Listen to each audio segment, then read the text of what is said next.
नमस्कार मित्रों, कैसे हैं आप। मैं अंकित ओम आज आपके सामने लेके आया हूँ स्पिरिचुअलिटी, अध्यात्म और तंत्र में कैसे आगे अग्रसर हुआ जाए।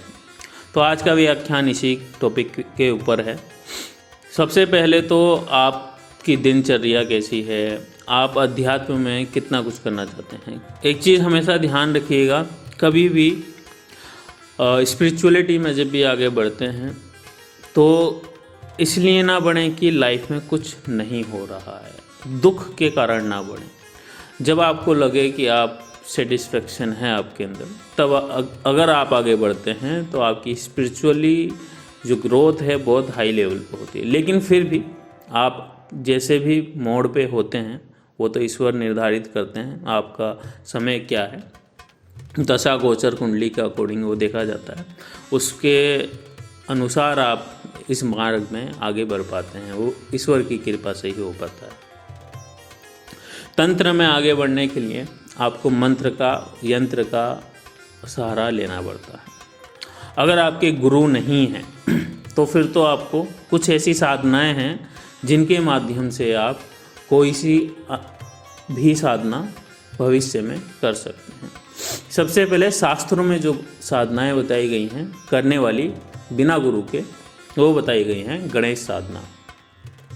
गणेश साधना सर्वप्रथम की जाने वाली है, क्योंकि सर्व पूज्य गणेश है, उनकी आज्ञा से ही हम आगे की और पूजा और साधनाएं और तंत्र साधनाएं कर पाते हैं।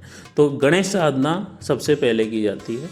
फिर उसके बाद आती है गुरु साधना, जो हमारे स्पिरिचुअल पास्ट लाइफ के या फिर कभी भी कोई गुरु रहे नहीं भी रहे हैं तो भगवान शिव हमारी मदद करते हैं इसमें। तो गुरु साधना हमको करनी चाहिए। गुरु साधना के बाद आती है सबसे महत्वपूर्ण साधना, जो है गायत्री साधना। इन सब के पुरुष चरण करने होते हैं, तो गायत्री साधना को हमें करना चाहिए। गायत्री वेदों की माता बताई गई हैं और जितने भी मंत्र, यंत्र, तंत्र प्रकट हुए हैं वो सब वेदों से ही हुए हैं।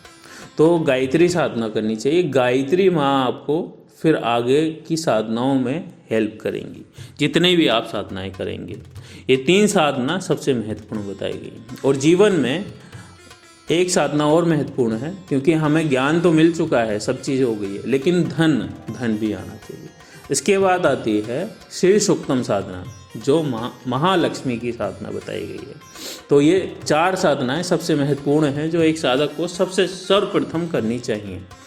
और गुरु नहीं है तो हाँ, आप सोच रहे होंगे कि कैसे करें, क्या करें। तो मैं एक बुक मेंशन कर रहा हूँ लिंक में, जिसका नाम है मंत्रा साइंस। इंग्लिश में है, अभी हिंदी वर्जन अभी नहीं आया है इसका।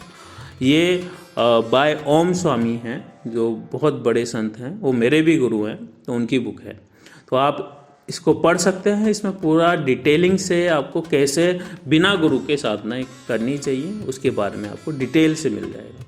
तो दोस्तों, आगे बने रहने के लिए मेरे साथ जुड़े रहिए। सब्सक्राइब करिए मेरे चैनल को, मेरे यूट्यूब चैनल को, और मेरे इंस्टाग्राम पेज को फॉलो करते रहिए। आगे मैं ऐसी वीडियो लाता रहूँगा। धन्यवाद।